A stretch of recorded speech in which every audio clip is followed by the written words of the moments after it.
So to me, that's kind of, the triumph of the neoliberal, or one of the triumphs of the neoliberal framework, is making price the ultimate consideration.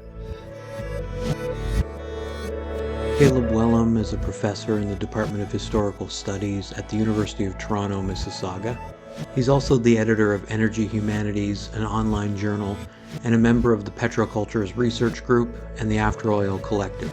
As an historian who studies the intersection of energy, culture, and political economy in the 20th century, he's invested in understanding how natural resource development, and especially oil extraction, became a force that shapes social reality today. The book we talk about in this conversation is called Energizing Neoliberalism, the 1970s Energy Crisis and the Making of Modern America. And it's an incredible analysis of the role that stories about energy crisis played in creating American neoliberalism. What Wellum is basically saying in the book is that we arrive at where we are today in terms of our energy habits, the political expediency of warfare, and the expectations we have about lifestyle, comfort, and the value of national identity, largely through the high-stakes ideological games that were played during the 1970s. Returning to Cold War capitalism through his book was really instructive for me as a way of trying to understand why Trumpism is this triumphalist cultural force in the United States right now. We talk about that in relation to his case studies in the book, from the energy conservation debates that happened in the 70s to the popular car films that were dismissed by many critics as appealing only to the duped masses, to the creation of oil's futures trading. The power of neoliberalism as we know it didn't have to develop the way it did. By constructing the oil crisis in certain ways, the United States secured a future of endless growth, limitless consumption, and fleeting pleasures derived from fossil fuels, with no distinct sense that those things have consequences. More specifically, neoliberal capitalists used the crisis to steer society in a more financialized, deregulated, ecologically untenable direction. In Wellum's words, this was a domestic energy crisis imagined in response to global instability. So as we fight for a clean energy future in the present, against the colonial powers that are launching wars for resources all over the globe, we can gain a lot of lessons from Caleb's book and its rigorous effort to recognize petropopulism as a reactionary, violent force.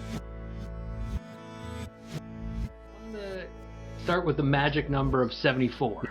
You say in your book, Energizing Neoliberalism, which is a really, really remarkable book, and a kind of counter narrative to the accepted history, right, of the 1970s quote-unquote oil shocks. Mm-hmm. You say in April 1974, 74% of Americans thought the energy crisis was not real. Right. Which is insane, right? And so I wanted to kind of start there. We'll, of course, get to the authoritative history of that crisis, which is still rehearsed, I think, a lot, and what you're saying about it. But the idea that the American public, like 74 is a huge number, mm-hmm. right? And not believe that the crisis was actually real says a lot about the perceptual parts of crises generally. Yeah. So, in terms of like the approach that you took as a historian writing this book, you had to take a step back and I think try to understand why it's fraught to claim that a crisis occurred at all, and to then, decide it's also this inaugural moment of something, right? Mm-hmm. You say doing that without problematizing crisis is pretty irresponsible. And I guess I want to talk about that 74 number, what it reveals, and how asserting like what you call meaning and control in response to a crisis sort of displaces politics in a weird way. Did you want to kind of dwell in that space of like indeterminacy, messiness, etc. when talking about crisis? And why do you think few people do want to dwell in that kind of messiness? Yeah, that's a great set of questions. Thanks, Scott, for having me too, I should say.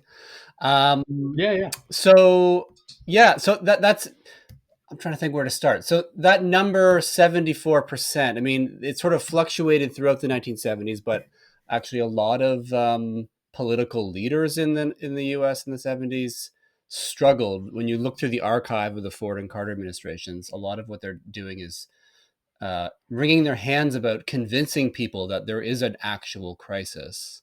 And sort of there's this idea that if the public doesn't accept that we legitimately have potential or real shortages of oil, then they won't accept the kind of difficult political decisions that we're going to have to make, or the difficult changes in the material conditions. So, accepting the crisis is what makes you accept the medicine that is being offered to you, right? And so, yeah, a lot of Americans didn't believe the crisis was real. That was a sort of starting point for me. It was this kind of fascinating thing because, the energy crisis, where I was coming from, it was thinking about the periodization of the way of dividing America's 20th century and thinking about the period of 1945 to 1973 as some kind of coherent unit. It often gets divided up that way. And the time after 1973 as being some other kind of time. And so I was interested in thinking about, well, what is it about 73, 74, about this? The energy crisis is one of the major events of that moment that creates this sense of a new period.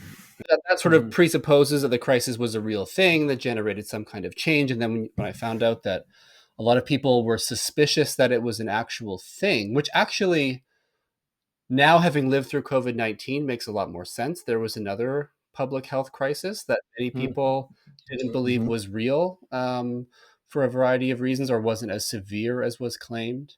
But going back to the 70s moment around oil and energy, it was this, I don't want to say refusal, but an inability to believe, or healthy skepticism to believe that the United States, which, for the entire post-war period, around almost 30 years, had been surrounded by this, or infused with this narrative of American exceptionalism. America had won the Second World War. It was the sort of global hegemon, this bastion of freedom, and oil abundance, energy abundance was something that went alongside with that and could just be taken for granted for a lot of people. And, as I talk about in the book, many people, especially the American middle class, had been kind of through advertising and policy kind of cajoled and encouraged to become suburban mass consumers. This was sort of part of your, duty as an anti-communist capitalist or something. And so to have that flipped so quickly and to say, no, actually, we can't provide the amount of oil and energy necessary to sustain this way of life, and something dramatic needs to happen. People were shocked by that and refused to believe it. And there was this kind of conspiratorial thinking. And this is also the post-Watergate moment, which I think is important to remember. This conspiratorial thinking that, well, we can't trust the things the government is telling us. We can't trust the things that the oil companies are telling us. And we can't trust OPEC, so the Organization of Petroleum Exporting Countries, the oil cartel that was, in part responsible for this sense of a crisis. So there's this suspicion of these institutions, these other kinds of actors who are in some way gouging or manipulating American consumers and withholding oil from them. Historians now, it's still hard to say if there was really a crisis, if by crisis you mean like America was actually running short of oil. I didn't want to take the crisis for granted because certain subjects, certain large portions of the population didn't believe there was a crisis. You have, the state and oil companies saying there is a crisis, and other actors as well. So my interest coming into this project was about thinking how are crises put together.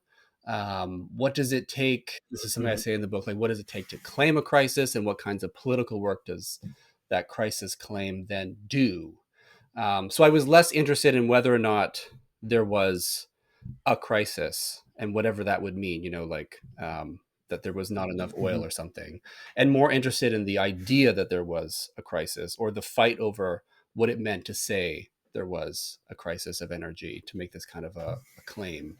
Around these kind of the question of oil and the crisis, this is something that I say a lot. To me, this kind of like cultural narrative approach made sense around oil and energy because people, and this is sort of a common thing to say, I suppose, in the energy humanities now, but people generally don't see oil or or other kinds of fossil fuels. They consume it. The most direct contact most consumers in America in the 70s would have with their source of energy would be in their furnace, and maybe like using the handle at a service station to put gas in their car. But they never actually see it. No one sees reserves of oil. No one really sees the oil being taken out of the ground. This kind of invisibility means that we rely on all kinds of stories about it.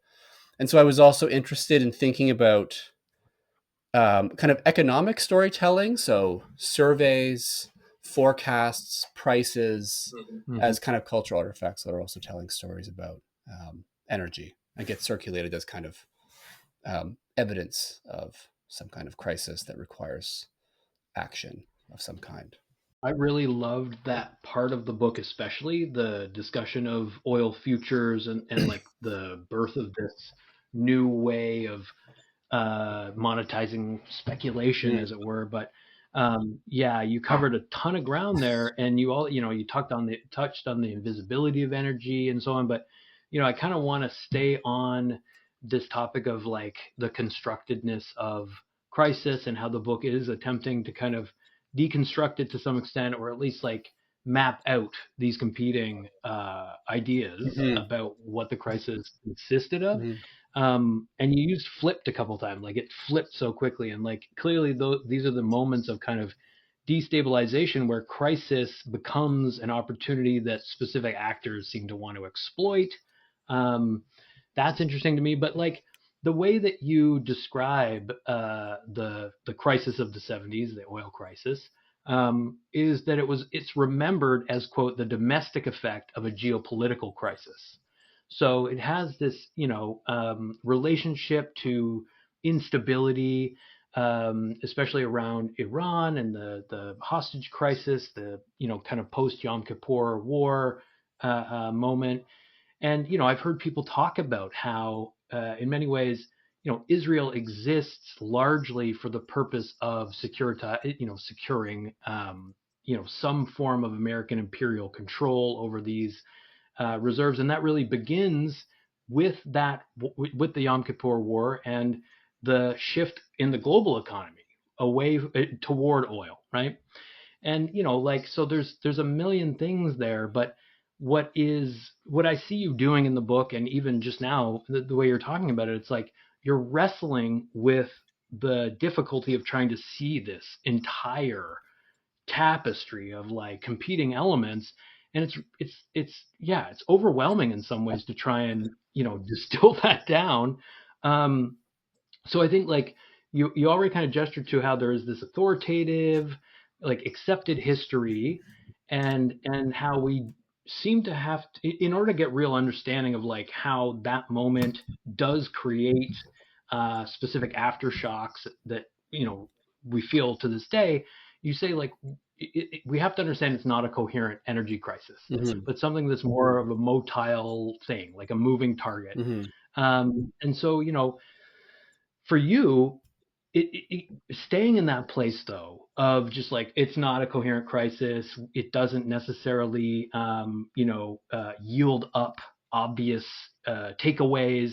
That's not enough for you, right? Like the book is also looking for what you call the whole story, and I think finds it in that privileging, right, of individualism, mass consumption. You say it's basically the primary cause of the crisis, right? And so there's really thoroughgoing attempt to understand how the crisis wasn't just seized upon by nefarious neoliberal actors, as it were, but there was also environmentalist narratives that were given birth to by the crisis. I wondered if you could talk about how at the time people, for example, blamed new environmental legislation for these shortages, the kinds of books like The Resourceful Earth, etc., that seem to want to inform that crisis, like give people a sense of its meaning, and just generally how like market and environmentalist narratives seem to fight over the meaning of the crisis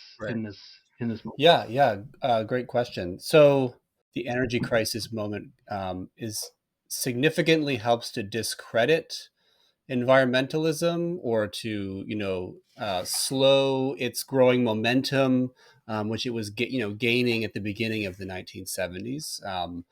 Through the creation of the Environmental Protection Agency by Richard Nixon, of all people, in 1970, the Clean Air and Clean Water Acts. There's all this stuff. Earth Day, 1970. The sort of this flowering of this environmental consciousness, this movement, and mainstream environmentalism was concerned initially significantly with pollution and the idea that Americans were over consuming. And you would read I read this a lot in reading, sort of public commentary and books from the period.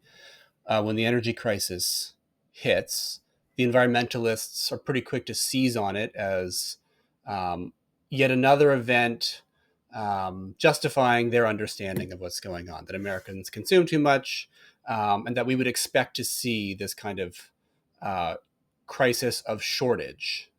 So there is also a kind of flip that's happening there too, where environmentalism goes from being concerned with abundance, like overconsumption produces pollution and we have to clean up pollution, to being concerned with scarcity, like we've overconsumed to a certain, to such an extent that now abundance is not so much our problem as it is scarcity, and the ways in which the dependencies we've cultivated in this post-war moment, the scarcities are going to lead to various kinds of social and political crises or collapses or whatever they would say. So they pretty quickly latch on to the energy crisis as justification or a confirmation of what the environmental movement had been saying, that America is this over-consuming society. And people would often say, they would cite the statistic, America has a certain percentage of the world's population, whatever it was, 6% of the time, and it consumes 35% of its energy resources. And there's this kind of self-lacerating critique of America, American culture, American capitalism that's happening, which is not, I'm not like disagreeing with per se, but this is what they're doing. Right. And so they're arguing for, well, the energy crisis is a sign that we need to significantly shift direction into some kind of much more sustainable, low consumption kind of society. And you get this from different quarters. So that's one side of things. But what struck me as interesting as I was doing the research for the book, which began as a dissertation, so there was certainly a sense of overwhelm when you get into these archives and all the interests. I do not envy you. This work. I mean, this work. That's why the book is, by the way, so valuable. Right? Incidentally, is that it's not an envious task to try and boil this down to something that's intelligible, right? But you do call it a binary between the market and the environmentalist narrative. No, the archives. The archives from modern history are challenging. So if you do the history of earlier periods, early modern, you work with fewer sources. When you get into the presidential archive in the 1970s, where they have photocopiers, just the sheer amount of data that you have to sort of move through is intimidating. But for me, I'm sure there are other gradations of complexity, but for me, this binary emerged where you have this environmentalist critique and framing of the energy crisis as a problem of scarcity rooted in overconsumption. And in a way, my book adopts a bit of that perspective in explaining how this crisis came to be. The first chapter is about the production of a mass consuming society that produces this kind of vulnerability to scarcities of oil and other forms of energy. But there's this other side. And what's fascinating is, the oil companies, who usually don't agree with the environmentalists, are saying, yes, absolutely, there is an energy crisis. We can all agree on that. But for them, there's kind of this blame happening. For them, it's the environmentalists who are the problem. They agree that the energy crisis is a crisis of scarcity. But for them, the scarcity is artificially produced by, environmentalist overreach in terms of regulation, preventing the oil industry in particular from you know, building its pipeline in Alaska and bringing that Alaskan oil online from drilling in the outer continental shelf, and all these other kinds of regulations. So the oil industry actually had a strategy, a sort of public relations strategy that, interestingly, they were talking about this before the oil embargo in 1972, 73, 74. They talked about what they called an energy gap. And so they're referring, it's sort of a play on the missile gap that, they were concerned about in the JFK years, having this, not as many missiles as the Soviets had, not as many nukes. They talked about this energy gap. America has a gap between its energy needs and its energy supplies. And that gap is the result of environmental legislation. And, they produce some very stark, it's very interesting. Usually the oil company advertising is about, how oil makes your life better and more glamorous, and you connect with family and all these kinds of things. But in this 72, 73, 74 moment, they have this very stark black and white photography, saying things like, every man, woman, and child in the United States needs oil, needs energy. Before the energy crisis sort of takes hold in public awareness as this crisis moment, you have the oil industry saying there's an energy gap, it's a crisis. And then they really latch on to the oil embargo moment, saying, we need to be, drilling domestically, drilling more intensively, and being allowed to innovate. So you start to get this idea that we can be innovative. Right. And that's where things like The Resourceful Earth, which I think comes out in 1984 by Julian Simon, the kind of abundance economist who've been working with Herman Kahn. They sort of position themselves in opposition to the environmentalists who are framed as these sort of nihilistic doomsayers, these anti-growth people, an anti-growth movement. And so, the Simons of the world, they're congruent with the oil company argument that, we can innovate if we just sort of unleash our creativity, deregulate, American industry. There's an argument in favor of, population growth. This is responding to the kind of anxieties about population growth in the late 60s, early 1970s, around people like Paul Ehrlich and the population bomb. They're talking about, the greatest resource is, the creativity of the human being and the human population. So the more people we produce, the more potential for solutions, that sort of thing. So there's this kind of pro-growth optimism that also emerges. So to me, these are the two sides of interpreting the crisis, especially in the early years of it. It's a crisis of scarcity, but one says that scarcity is a sign that we need to consume less. The other says that scarcity is a sign that, the way we've been organizing our access to resources needs to change in order to reproduce abundance and even more abundance. The other part of this argument, though, for me, is by the end of the 70s, the environmental movement really, some of the kind of influential voices, the World Watch Institute, the Sierra Club, Dennis Hayes, one of the Earth Day organizers. I mean, in 1979, they put out an advertisement in the Washington Post calling for the decontrol of oil prices. So oil had been, highly regulated, prices had been controlled, and they were slowly being decontrolled.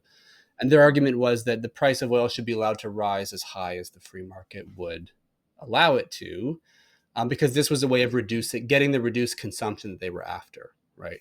But in this way, there's this, overlap between the neoliberal argument that we should deregulate oil, let markets work, and they'll sort of, through the market, will find a way into the future, and that future will be one of abundance. So there's this really kind of interesting, by the end of the 80s, deregulatory consensus in a way, again masking different goals, but certainly feeding the energy of the Reagan movement by 1980. Yeah, and sort of suppressing perhaps the differences that existed necessarily between within this loose coalition. You say between a coalition of people composed of mainstream conservation nationalists, you call them, which is a loaded phrase, mainstream conservation nationalists, versus maybe more grassroots movements. Like, there's inherently going to be differences there. Right.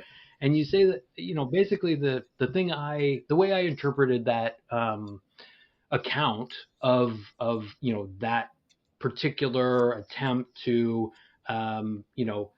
leverage crisis as a means of just creating a more ecologically rational way of being, I'll say, is that you say like they compromise far too much. Like those grassroots movements in aligning with mainstream conservation nationalists did seem to have ceded a lot in order to, get some level of influence. And you say basically, I think I've got, this quote. You say like, in the end, self-interest was the guiding value on both sides, rather than what you call the inculcation of new values, attitudes, and loves, like new relations. I would say to, what does it mean from your perspective that coalition failed to quote imagine an alternative future, and how can we use the lesson of that failure rather than defeat, right? Michael Hart tries to tease those two apart. Like it may be an internal strategic failure in the current moment where you are seeing this like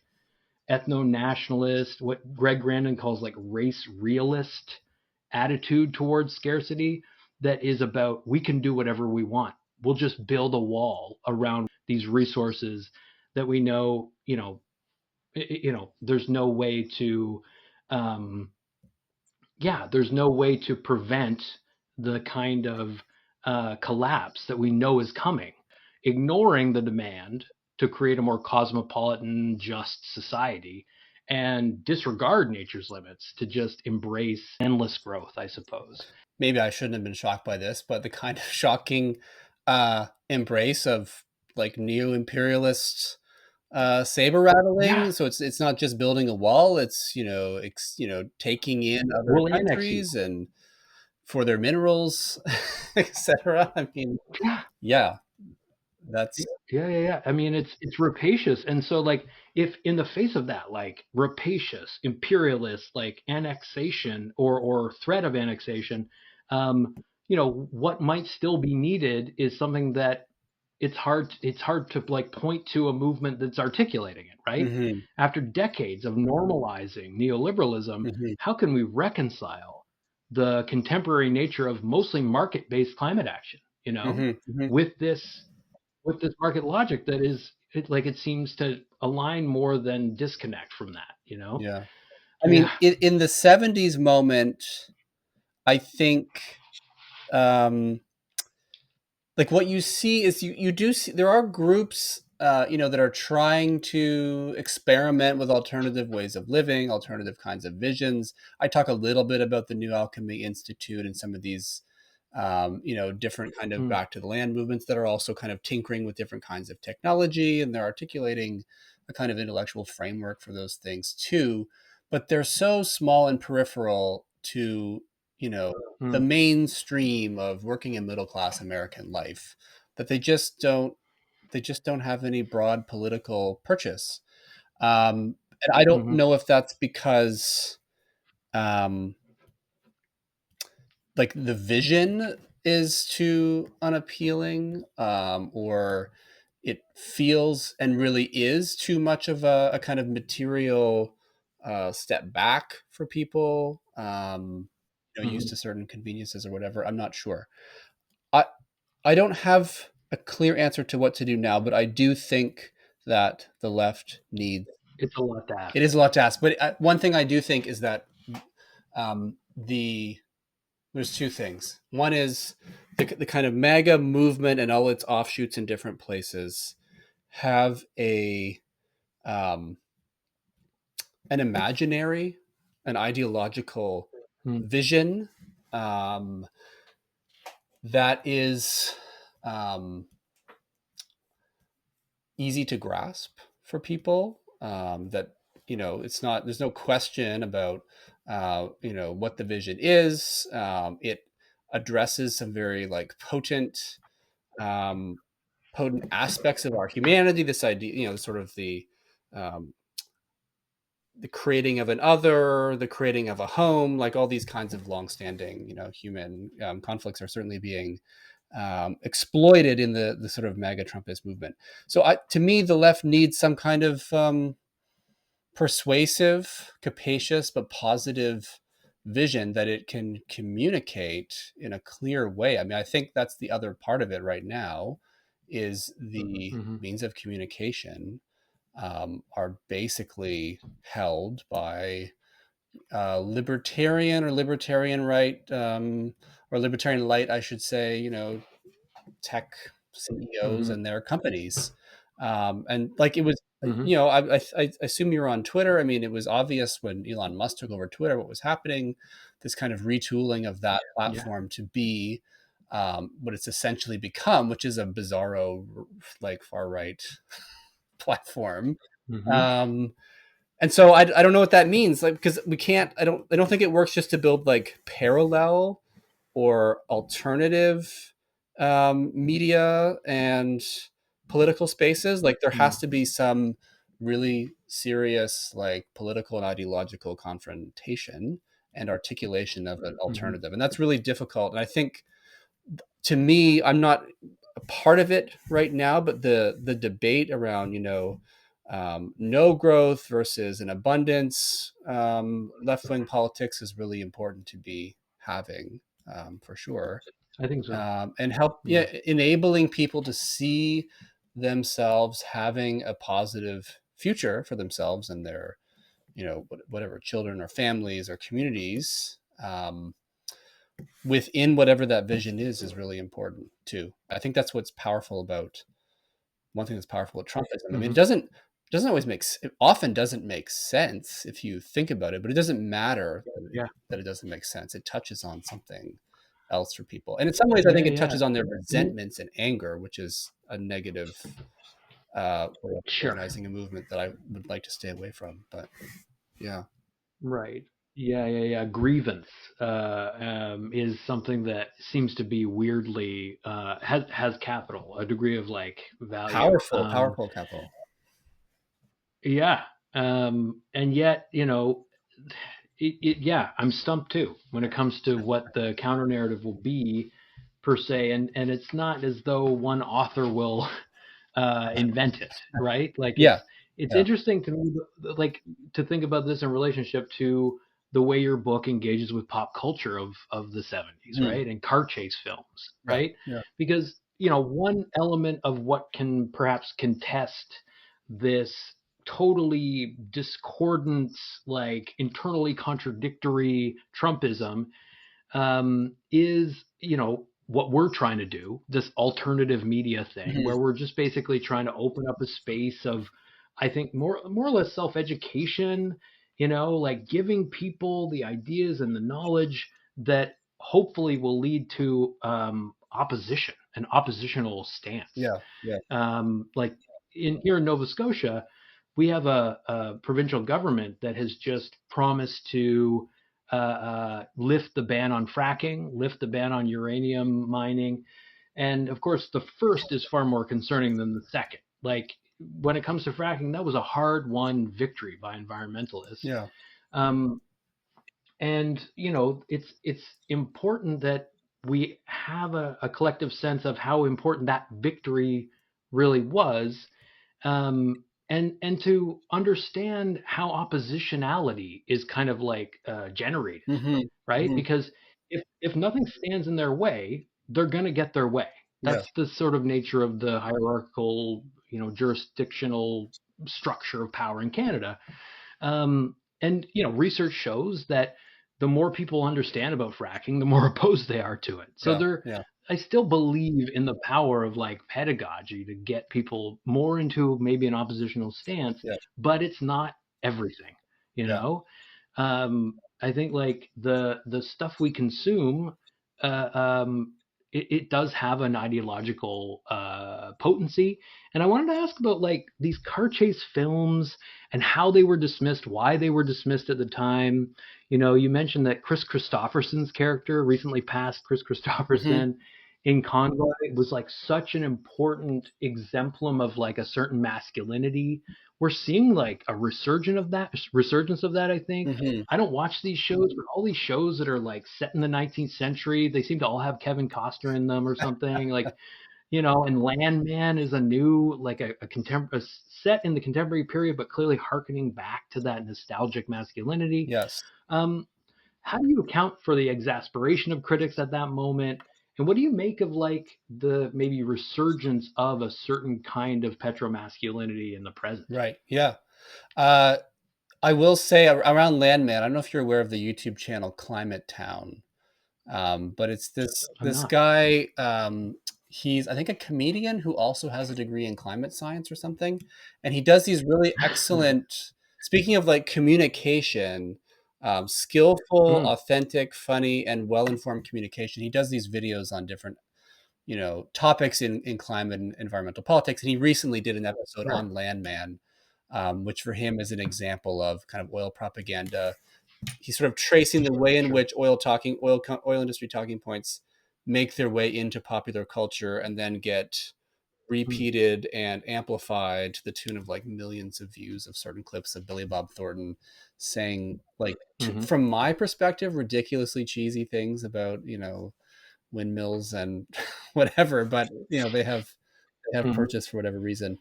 The petromasculinity thing in the 1970s is really interesting and also kind of complicated. So you have hmm these.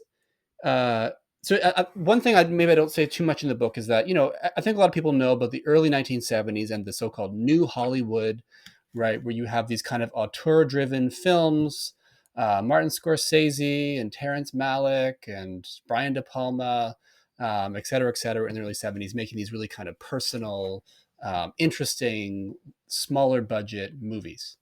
Um, so hmm that is part of the context, I think, in which film critics were really upset about the popularity of what are essentially B movies about cars and driving and the men who drive them.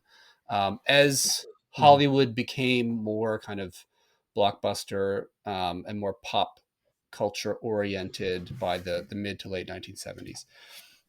And so there's this rash of movies about cars and driving in and around and after the energy crisis, which are often featuring these kind of, um, I suppose they're a form of petromasculine main characters. But the way I talk about them in the book is that they're, to me, this kind of ideological, cultural rejection of popular environmentalism and of the energy conservation, living lightly on the earth ethos, which was imagined to be anti-car. And the men in these films love their cars; hmm they drive them very fast. The car is a kind of embodiment of their own masculinity through the skill that they exhibit in the driving and whatever. And the car chases can be hmm exciting in some of the movies, like White Yeah. Lightning with Burt Reynolds. What's interesting though about the men in them is that there is an attempt to kind of update and rehabilitate, I suppose, the petromasculine male in these films. So the Chris Christopherson film is really interesting. He plays a trucker who goes by his CB, his Citizen Band radio handle, Rubber Duck. And he plays a trucker because there were trucker convoys and protests in the energy crisis period against the high price of oil, against speed limits. And so people who don't believe there's an energy crisis sort of see in the trucker, much like in the Canadian trucker convoy of 2022, a kind of populist, anti-state, libertarian hero who's standing up for his rights in the face of this, sort of government overreach and regulation.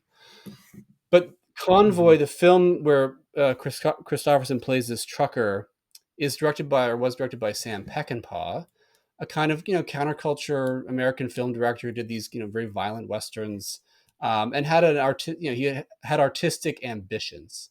Even with Convoy, he hmm thought he saw in the trucker a new kind of cowboy figure, and so he has Christopherson as this kind of neo cowboy. In the 70s, people would call them, asphalt cowboys, for this kind of, libertarian, independent persona that they would have. However, Peckinpah is also a kind of countercultural figure, and he was trying to make a kind of counterculture statement through the language of truckers and driving, in 1977. And so the Christopherson character is kind of, he's easygoing, he's fun loving, he's loyal to his friends. He has an Italian American friend, he has an African American friend who he defends against a racist sheriff, played by Ernst Borgnine. So there's a sense in which, are you going to show the picture of him here? Yes. So here's Christopherson from the window of his truck as the rubber duck. So there's a sense in which he kind of represents some of the, like, he's evolved in response to the civil rights movement in particular. But in the end, the film is about his principled opposition to state control over his life, which is expressed through restricting his movements on the road. And he forms this convoy of dissent against the state of America and against its government. So that film as a text is kind of complicated in that it's not meant to be this like expression of sort of pure petrocultural rage. But my point in talking about it is that it's unable, like, it's trying to express some kind of like multicultural vision of America through this particular figure, but it's unable to do so outside of this kind of rejection of conservation, rejection of the state, and this rehabilitation of the truck as this like sort of neo-Western symbol of freedom and autonomy. So Peckinpah can't think outside of the petrocultural frame that he's working within. And the film is also not very good for a variety of reasons. It kind of fails artistically. It has these ambitions, but it fails artistically. Other films had no artistic ambitions, and are just meant to be these kind of very popular films about cars and driving, and they're constantly criticizing environmentalism, feminism, the civil rights movement through these kinds of driver entrepreneur figures. And so film critics are pretty upset because the new Hollywood is disappearing into a world of Star Wars and Convoy.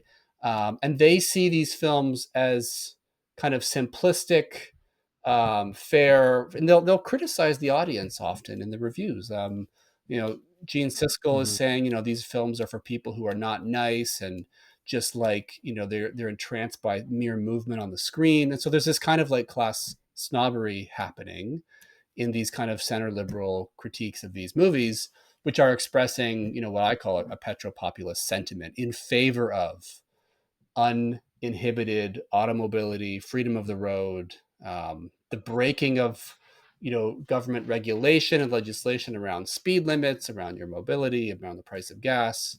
And so to me, they kind of prefigure this Reagan moment, which is also about this rejection of, what is taken to be environmentalist informed nanny states, impeding the masculine self-expression of these sort of driver figures. The films that came to mind for me are more recent films that do glamorize driving, but in a different register, I think. I mean, Baby Driver, for example, Edgar Wright's film, which is so stylish and is about the kind of musicality of a car in motion. Yeah. Drive, the Ryan Gosling film, which is just purely about violence and revenge, but is just aesthetically intoxicating to watch. Yeah. And Drive My Car, I believe it's from South Korea, is another film that is set in the car, and you spend a great deal of time in the car, but it's really about relationships, self-reflection, and anyway, it's a much deeper attempt to, I think, maybe dramatize a bit of an umbilical attachment to that car, but one that is not 100% healthy. Like, it's acknowledged that there's something toxic there. Yeah. The 70s had their versions of those too. There was Two Lane Blacktop was one from 71, which are kind of about the nihilism of the open road in the West and the car race. And interestingly, George Lucas, his most famous student film was a guy driving his car around a track against the clock. And Lucas felt there was some like inherent connection between dramatic tension in cinema and cars and driving. Obviously, American Graffiti is another example of how the motion of the automobile is well suited to sort of, the visual structures and tendencies of the cinema. I just sort of agree. There's no denying it. I mean, I find the Mission Impossible films, really captivating, and often it's the car chases and the sorts of ideas that are, they're attempting to weave into those car chases. But it's, I think, counterintuitive to read car chases as, you know what I mean? Like as a complex text that's yielding this stuff up. But that's, one of the things that I really enjoyed about that chapter. They're I don't know. I maybe it's because I used to watch occasionally. My dad, when I was a kid, we would watch the Burt Reynolds '70s movies. Maybe that's why Yeah. I was attracted to them. But there's something there. I don't know. There's something, some kind of deep connection there to the automobile and to, identity and this kind of Americanism and masculinity that, I don't know, was very Yeah. Yeah. felt powerfully threatened in this energy crisis moment, and the kind of rejection of the crisis narrative that we can sort of let it go. There is no crisis. It was a fake crisis generated by bad policy, and we can kind of return to the automobile, return to the freedom of the road. Was a very powerful Mhm. argument against the environmentalist vision of public transit, walking, and those kinds of Yeah. things. So I want to get to a discussion of basically you know, the attempt to exploit the crisis for the purpose of financializing the economy Hmm. top to bottom. Hmm. It feels like basically crisis gets exploited for the purpose of wielding certain forms of expertise to create an increasingly significant gap between what you call the real economy and the pursuit of money, Yeah, right? yeah. Um, can you talk about how that leads to a condition where, as you say, there's no time for reflection on politics, morality, or the human condition? Yeah. Part of the Mm-hmm. history of oil in the United States is one of sometimes being, requesting regulation from the government because to sort of smooth out the boom and bust Sure. cycles of the oil economy. And so for a time, it was attractive to be regulated in a certain way, and then it became unattractive. And there was this argument for letting the price be decided by the market. The financial institutions, the exchanges that are growing rapidly in the early 1970s, as the New Deal moment is beginning to unravel, the New Deal structure of regulation of finance that was a response to the stock market crash of 1929. As that's beginning to unravel, the exchanges and the markets see an opportunity in arguing for deregulation. So the futures markets and exchanges sort of they start to tell stories about what they can offer to the United States, to its people, to its government, by by allowing the futures markets to have futures prices for oil. And one of the promises is that they will stabilize the price of oil, so you won't have these kinds of shocks that you had before, because in allowing the way the futures market operates, it sort of gets, the peaks and valleys become less extreme. But there's this promise that America will now be in control of the price of oil, and that price will be determined more democratically. There's this kind of weird thing that, like, you know, traders in Chicago or New York, deciding the price of oil is some kind of democratic process against the Mm-hmm. system that was in place at the time. Um, so yeah, there's this way. So then the price of oil, like, it becomes this complex calculation, as you say, that happens very quickly in real time without all the information that you might need to make an accurate decision. Although the argument always is that, through the incentive of money, the traders will have the incentive to seek out the information they need to accurately determine the price. But part of what I'm trying to say Right. too is that what becomes part of the price gets expanded, becomes less rational. And so that 1990 one Gulf War, first Persian Gulf War moment is the example of that, where, rumor and military movements and speculation and all kinds of things become part of the price. This new kind of story about how much oil there is, how it's flowing around the world and how it should be priced. Right. And yeah, You talk about the market power of the dictator's that's sneeze, right. I love that. I love even that because quote. Saddam was Yeah, there. yeah. Yeah. Um, and so, yeah, I think the way you put it is really nice. Like, it's sort of seeding collective decision making about the energy future, reflection, all those things sort of go out the window. And even the kind of scarcity framework through futures begins to disappear as well. So that environmentalist argument, and this is actually to go back to where I came to the book project, was, I was interested as an undergraduate in the peak oil theory that was very prevalent in 2005, 6, 7, around the second Iraq war and invasion.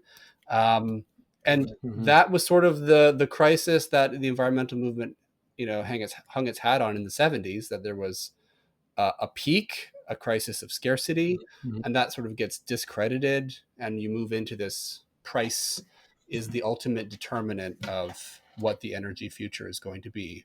What is the most,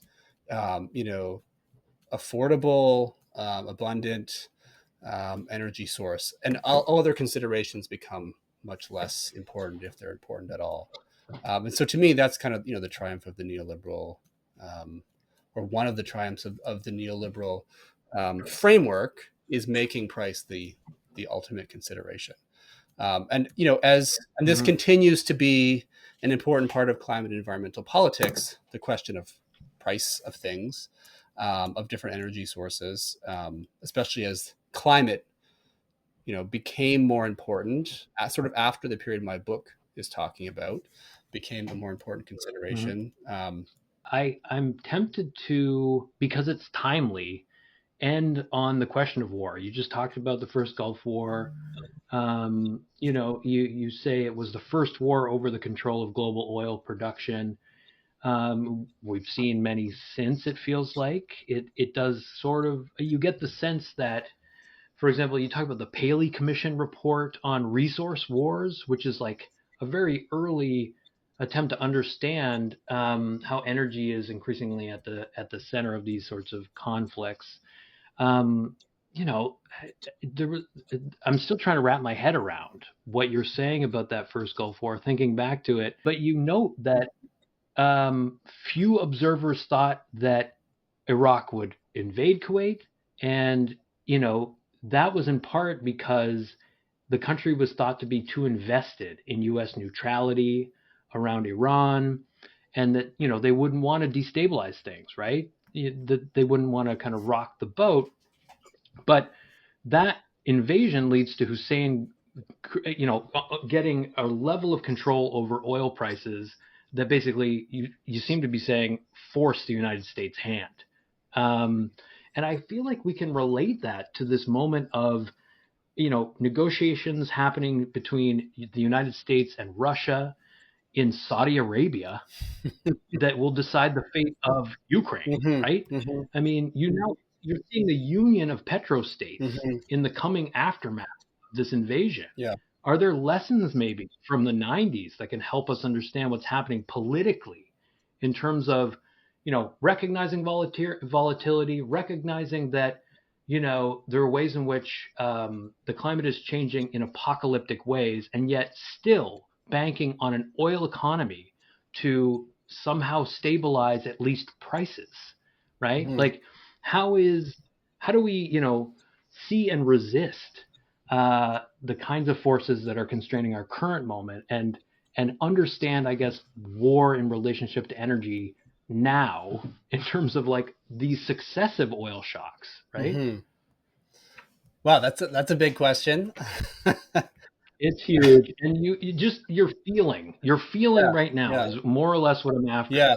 You're Mhm. seeing the unapologetic assertion of national interest around supplying energy to domestic populations. That is the one of the foundations for the legitimacy of the state and the parties that are in power, is providing a certain access to energy, a certain um, standard of living in these places that comes under question if they're unable to do so. So I don't. I think, yeah, I Mhm. think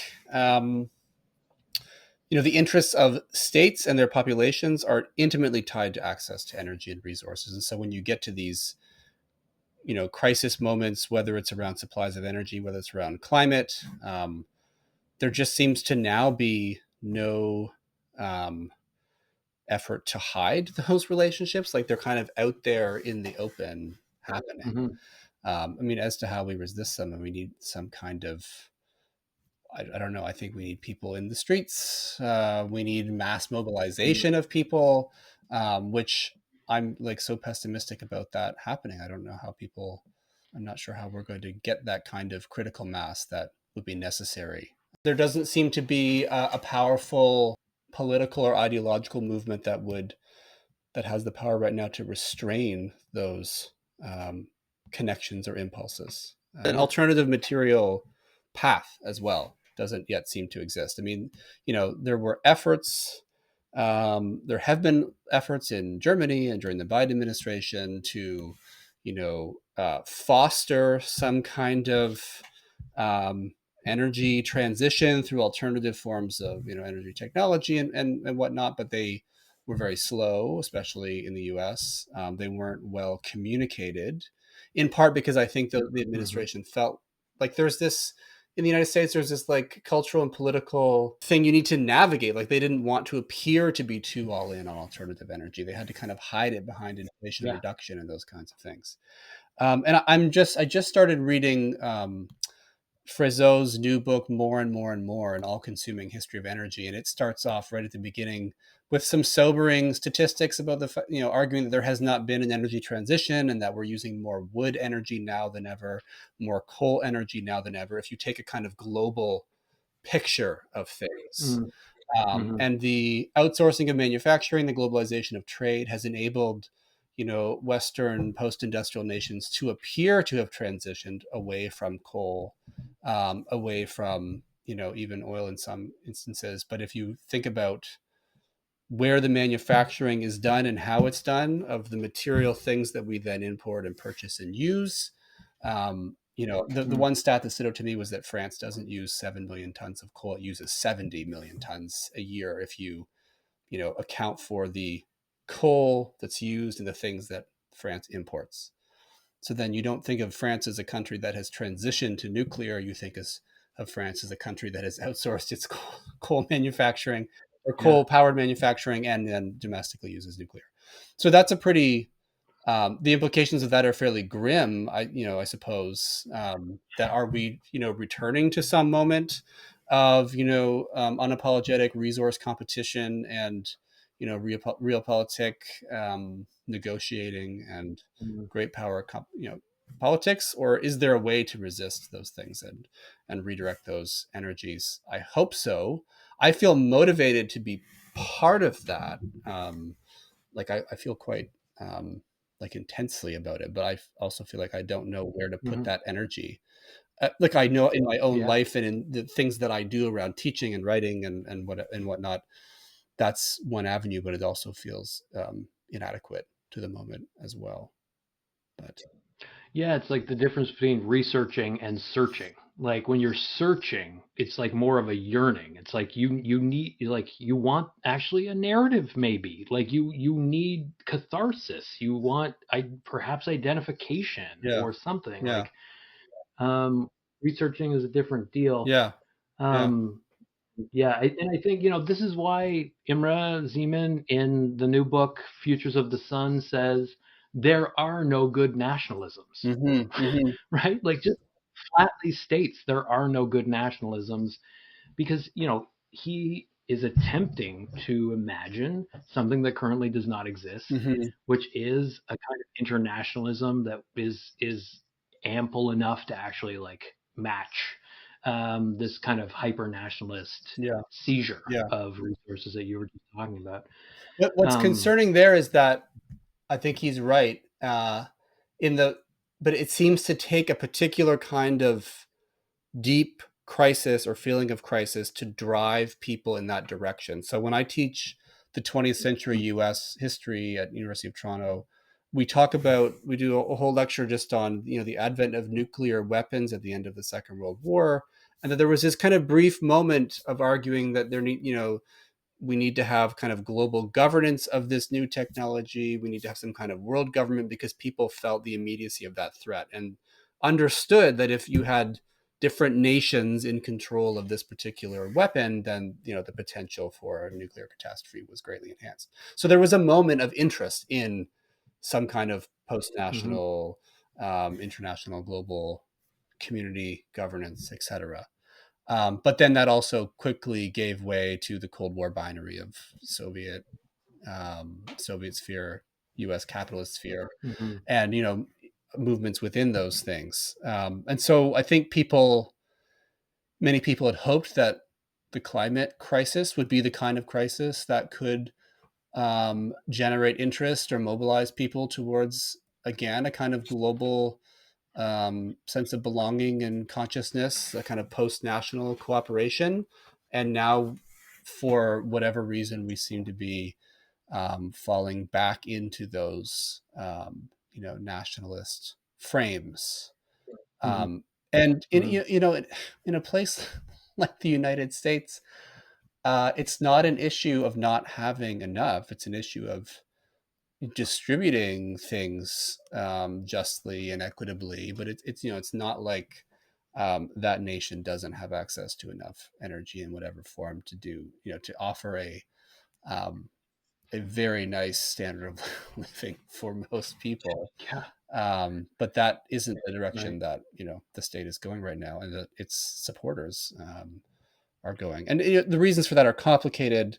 There's a lot of culture war issues that are involved there too. But yeah, it's I also think that we're this especially the alignment of Trump and Musk probably could not have happened without COVID in a weird way. Like Trump's deadly mishandling of COVID, in some sense, cost him the election. Yeah.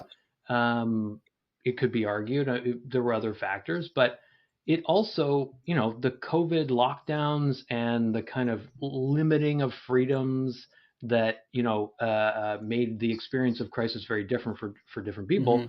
Apparently also led directly to the radicalization of Musk. Yeah. It was very much like the government overreach, the feminized nanny state that caused him to really double down on this far right authoritarian ideology. And I think radicalized enough people in the direction of Trump as well, like the different experiences that people had of COVID. And how and whether or not they felt that the crisis was real and therefore the medicine or the actions were justified is a big part of that story. And I think that it's also a lesson in historical forgetting. Like people seem to forget how many hundreds of thousands of people died. Wasn't it like into the millions of people in North America of COVID? Like that does not seem to be part of. It's been totally suppressed in people's memory and public awareness and discourse. And it's solely a story about, the overreach of these, so-called career civil servants, bureaucrats, this deep state, and all the conspiracy theories that also floated around about what they were doing, in locking people in their cities, preparing them for this, dystopian future. That memory and or forgetting of the crisis, I think, of the COVID crisis, has enabled this mobilization around Trump and the for me somewhat like shocking, as we said at the outset, kind of sense of revenge that's motivating a lot of people as they kind of cheer on what Musk is doing, just apparently not having sufficient qualms about the health of the institutions, the rule of law, all these kinds of things. There's this revenge vibe to a lot of it, and also I'm sure that's also been amplified beyond what it really represents as well by the communication networks and technologies that people have access to. Right. Yeah, Ben Tarnoff, wrote quite succinctly about this for the New York Review of Books, I think, in an article called "More Babies," that there is clearly an investment in the joy that comes from weaponizing that vindictiveness toward your enemies, right? Yeah. He says, it feels good, right? Yeah. There is a triumphalism to that. Revanchist politics or whatever.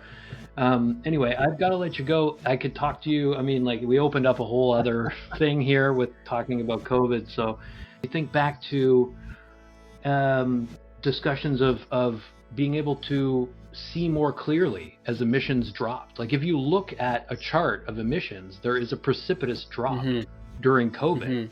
And people saw in their environments significant changes that themselves were communicated in ways that were meant to convince folks that another world was possible, right? The return of wild animals into urban spaces was in some sense overblown, according to some, by the environmentalist movement.